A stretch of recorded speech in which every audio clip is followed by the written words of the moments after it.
ওম নমঃ শিৱায়। সকলোকে মহাশিৱৰাত্ৰিৰ শুভেচ্ছা থাকিল। মহাদেৱৰ কৃপাত আজি 50 দিন সম্পূৰ্ণ হ'ল 100 ডেইজ হাৰ্ট চেলেঞ্জৰ। ৰাতিপুৱা শুই উঠিয়ে কুহুমীয়া পানী এগিলাচ খাই ল'লোঁ। ইয়াৰ পিছতে মৰ্ণিং ৱাক কৰিবলৈ ওলাই গৈছিলোঁ। অলপ সময় খোজকাঢ়ি ল'লোঁ আৰু অলপ সময় ৰানিং কৰিলোঁ।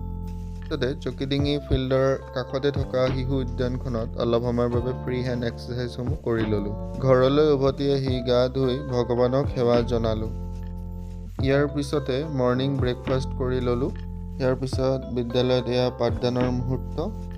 দুপৰীয়া 12 বজাত ছাত্ৰ ছাত্ৰীসকলক মধ্যাহ্ন ভোজন দিয়া হৈছিল। এয়া ছাত্ৰ ছাত্ৰীসকলে মধ্যাহ্ন ভোজন গ্ৰহণ কৰিছে আৰু এয়া ময়ো মধ্যাহ্ন ভোজন গ্ৰহণ কৰি ল'লোঁ। বিদ্যালয়ৰ পৰা উভতি আহি শিৱ মন্দিৰলৈ গৈছিলোঁ। আজি যিহেতু শিৱৰাত্ৰি হয়, ডিব্ৰুগড় শ্মশানপাৰাত থকা শিৱ মন্দিৰলৈ গৈ পূজা কৰিছিলোঁ। ইয়াৰ পিছতে তাত এয়া প্ৰসাদ গ্ৰহণ কৰিছিলোঁ। মন্দিৰৰ পৰা উভতি আহি য়োগা ক্লাছলৈ গৈছিলোঁ। প্ৰায় এঘণ্টামান য়োগা অভ্যাস কৰিলোঁ।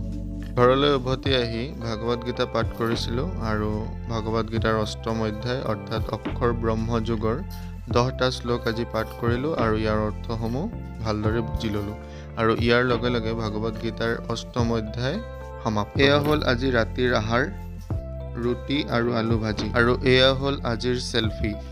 ধন্যবাদ।